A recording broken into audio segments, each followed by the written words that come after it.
cuando yo te tenía que explicar a mi padre o le explico ahora a mi madre lo que hago, pues tengo que pensar un poquito qué conocimientos pueden tener ellos y también cómo hacerlo de manera que sea amena e interesante. Entonces yo siempre les digo que nosotros como seres humanos somos entes físicos, que tenemos partes, que tenemos componentes y podemos pensar en cada uno de nuestros órganos, desde nuestra piel a nuestro corazón a nuestro cerebro, y que esos órganos son muy complejos y están constituidos, o sea, están hechos de unas partes muy pequeñas que son las unidades funcionales de nuestros órganos, que son las células.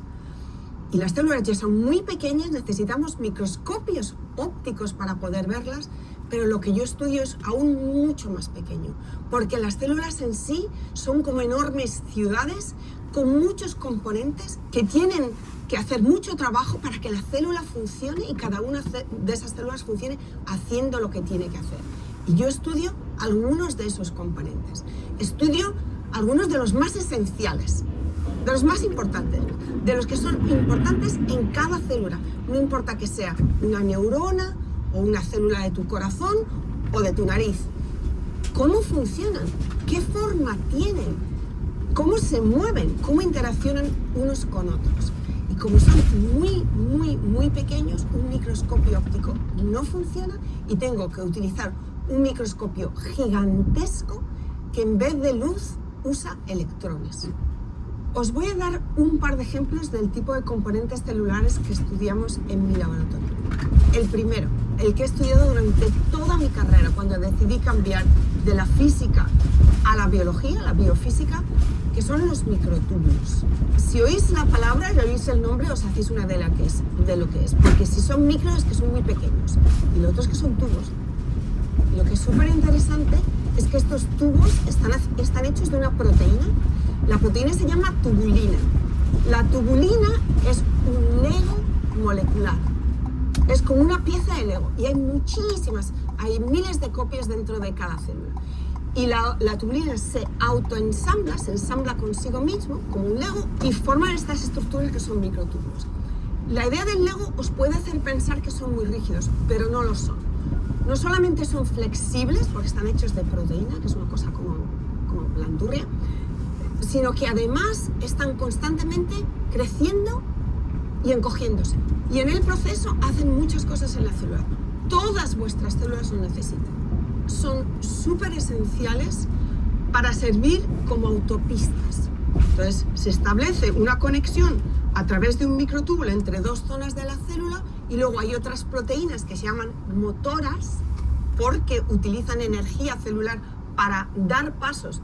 Y digo literalmente dar pasos en el microtúbulo y mover orgánulos, componentes celulares, de una parte a otra. ¿Cuándo son más esenciales los microtúbulos? Cuando la célula tiene que dividirse y convertirse en dos. Lo que ocurre en una célula cuando quiere crecer, o sea, multiplicarse y convertirse en dos, es que primero duplica su genoma, el ADN que contiene toda la información que necesita la célula para funcionar.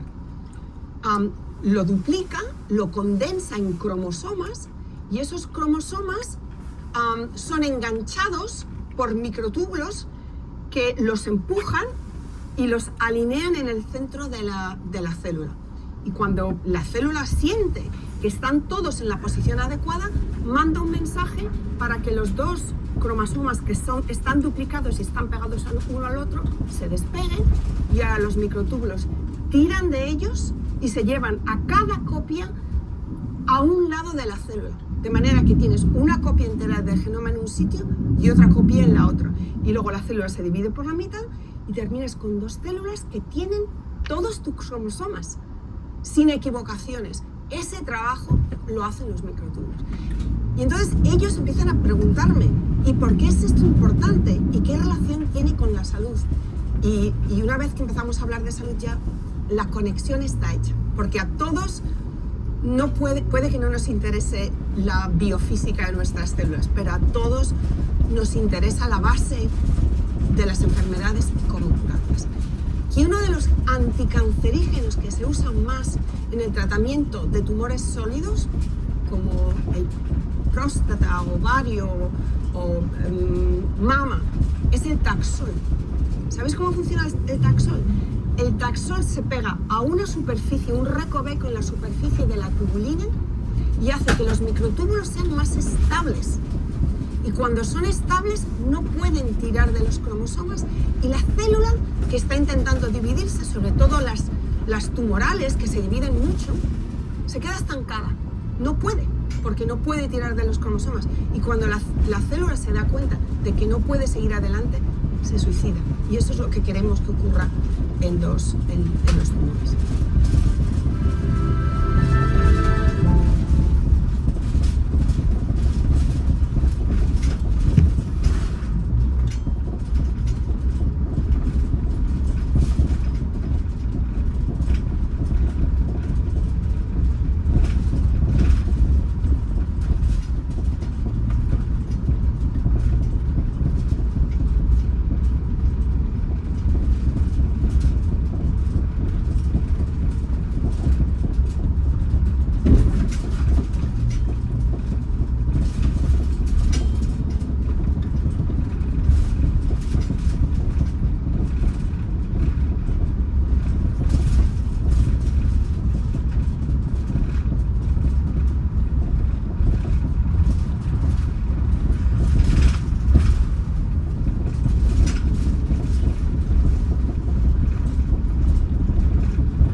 De los seres humanos hoy en día vivan en autocracias, es decir, en regímenes donde los líderes no son elegidos democráticamente, sino que son en la práctica una dictadura o autoritaria.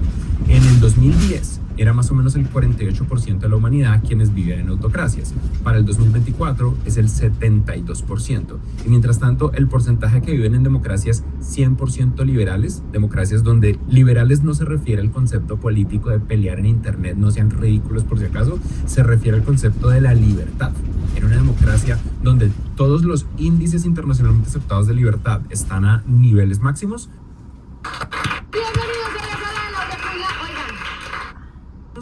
pasó del 14% en el 2010 al 12% en el 2024. Y cuando uno mira todo tipo de democracias comparado con todo tipo de autocracias, es después de la pandemia, hasta hace muy poco, que cruza la línea. Y hoy en día hay más países autocráticos, el 91 países, versus países democráticos, sean democracias intermedias o completas, con 88. Y lo más loco es cuánto se confía en estos gobiernos. Este gráfico que ustedes ven acá es la confianza que la gente tiene en su gobierno. En China es el 79%, en Indonesia el 76%, en Emiratos Árabes Unidos el 74%, en Singapur el 77%. La gente que vive en estos países tiene este porcentaje de confianza reportada en sus gobiernos, comparado con Canadá, que tiene el 52%, Alemania, la economía democrática más importante de Europa, con un 45%, Estados Unidos 46%, y pues Rusia, que es una dictadura, pero pues por ponerlo en el gráfico, en un 39%, para mostrar que hay dictaduras que no tienen tanta confianza. De hecho, cuando uno mira el problema, uno lo puede ver mucho más a profundidad y uno ve que el problema está, en cierto modo, en un cambio de actitud entre las generaciones mayores y las generaciones jóvenes. Pero antes de contarles esto, vayan y suscríbanse a Platzi en YouTube. Está ahí abajito, ahí abajo hay un botón que dice suscribir. Ustedes llevan un montón de tiempo haciendo que el algoritmo les muestre mis videos. Me compré esta vaina solamente para hacerlos reír en los primeros segundos del video. No sé si funcionó. Vayan y suscríbanse. El punto es, el apoyo juvenil a la democracia declina. Y hoy en día hay más países autocráticos. Cuando uno mira el apoyo democrático, la realidad es que la mayoría de los grupos de edad, la mayoría de las demografías apoyan la democracia y siempre tienen la democracia. Y lo más loco es pero los menores de 25 la apoyan menos. Solamente el 45%, menos de la mitad de las personas menores de 25 años apoyan la democracia, donde en el caso de los mayores de 60 años es más de la mitad, es el 56%. En cambio, en los que prefieren el autoritarismo es una diferencia de casi el doble. En los mayores de 60 solo el 13% prefiere el autoritarismo, donde en los menores de 25 hay un 21%. 1 de cada 5 personas jóvenes preferiría un gobierno autoritario, un dictador que les diga qué hacer, vivir bajo un régimen, comparado con elegir a tus gobernantes, con ir a votar. Y eso también habla de la participación democrática, la forma en la que salen a votar. De hecho, cuando uno mira toda la juventud global de una manera abierta, sí empieza a crecer la aceptación por un liderazgo fuerte.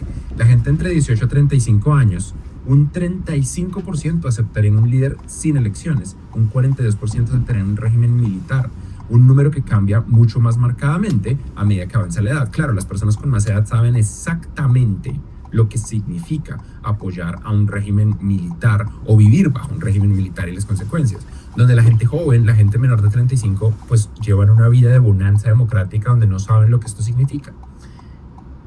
Ahora, no es solamente como por cosas, esto no es gratis. Esta, por ejemplo, es la velocidad de ejecución de sistemas democráticos comparado con sistemas autoritarios, específicamente en ciudades. Aquí estamos hablando de qué tan veloz ocurre un proyecto de transporte, como por ejemplo una línea de un metro. En Nueva York, que es una democracia icónica, se demoran 12 años. En Londres, otra democracia icónica, 11 años. En Madrid, 6 años. En Singapur, que es una tecnocracia dictatorial, súper rápido, 4 años. Y en Seúl, la capital de Corea del Sur, que es una tecnocracia light, una democracia solamente que ha tenido un par de crisis, pero es muy fuertemente tecnocrática, o sea, está en manos de expertos, 3.5 años. Tiene sentido entonces que lo que ven los jóvenes es que los países que son dictaduras crecen más rápido y sacan los proyectos más rápido y construyen más rápido, y los países democráticos son más lentos y se demoran más. De hecho, cuando uno lo mira a nivel de eficiencia de gobernanza, los estados que son manejados como si fueran empresas comparados con democracias, ustedes encuentran acá que la eficiencia de Singapur, por ejemplo, que es una tecnocracia dictatorial, es del 85%, donde la eficiencia de Noruega, una democracia, siendo la democracia más eficiente, es del 82%, por debajo. La de Rusia, que dicen que es una democracia, pero pues no lo es de 0.8, y la de la Unión Europea es de 0.76 en esta escala. Pero lo importante no es tanto eficiencia, porque la gente al final del día vota por lo que siente, no necesariamente por lo que ve. La gente no vota por los hechos y por la ciencia, sino por cómo se siente. Y en cuanto a sentimientos, esto es una cosa bien complicada. Miren esto. En azul es la tasa de personas en estos países que creen que sus hijos van a estar mejor. Y en naranja, el crecimiento proyectado del Producto Interno Bruto de cada país. Vean cómo está de correlacionado la emoción de que mis hijos van a estar mejor con el crecimiento económico del Producto Interno Bruto del 2025. China, que el 85% de la gente cree que sus hijos estarán mejor que ellos, crecimiento del 4.5%. India, el 80%, crecimiento del 6.5%. Y va bajando. En Singapur es alto, a pesar de un crecimiento bajo, Singapur es la excepción. Pero luego vemos, por ejemplo, en Japón. En Japón solo el 22% de la gente cree que sus hijos van a estar mejor y el crecimiento económico es prácticamente nulo. En Estados Unidos, solo un tercio de la gente cree que sus hijos van a estar mejor y el crecimiento económico también es mucho más reducido, en 1.8. De hecho, si no fuera por la inteligencia artificial y la inversión en data centers de inteligencia artificial, en Estados Unidos no habría crecimiento económico, estaría en recesión. Pero esto es un poco extraño porque cuando uno mira los datos de toda la historia humana, pero en particular los datos del siglo XXI, uno se da cuenta que esto no es necesariamente verdad a largo plazo, que esto es como una especie de fenómeno localizado. La democracia genera un 20% más de crecimiento del Producto Interno Bruto que los países autoritarios. Efectivamente, un país autoritario puede crecer, pero a lo largo de los años se estanca. Aquí ustedes ven en azul el estancamiento de los países que permanecieron autoritarios comparado con el crecimiento de los países que se convirtieron en democracias. ¿Qué anda haciendo, tocayo? Yo, mi perro, ¿cómo amanece? Bien, acá trabajando. ¿Y usted qué? Bien, gracias a Dios. ¿Cómo está? Bien, weón, con frío y cayó muchísima nieve. ¿Está tragando o qué, perro? Claro. Pero andando está parqueado. No voy andando, Uy, pero no, casi no oiga, ha limpiado, eso cayó mucha nieve. Sí, vi los videos que usted me mandó por ahí, los que publicó, ¿no? Y fue puta mano de nieve, marica. Sí, cayó bastante nieve. Hacía mucho tiempo no Muchísima, caía ¿verdad? tanta. Pero se ve, o sea, se ve chimba, ¿cierto? Es bacano, pero desenterrar los carros y todo es un Es complique. interesante, sí. Sí, porque está haciendo frío, toca tirar pala, en los carros se Sí. patinan. Claro, weón. Oiga, marica, ¿y usted le compra esas llantas al carro solo por ese tiempo y después se las cambia o qué? Esas se las compré al azul esta temporada, ¿sí vio cómo escarba de bueno? Sí. Y ya cuando vuelva a hacer lo otro, ¿se las cambia o deja las? No, se las voy a dejar, se llaman all seasons, se llama como todo terreno, pero con Como énfasis todoterreno. en nieve. En nieve. Ah, bueno, en chimba porque pues ahí le quedan. Sí, no, esas llanticas que me gustaron harto, escarban harto. Me toca meterle esas a la van porque la van se patina mucho. Sí. Sí, weón. Nada, no diga, ¿Y manita. usted Sí, qué, claro, perro? y en esa cena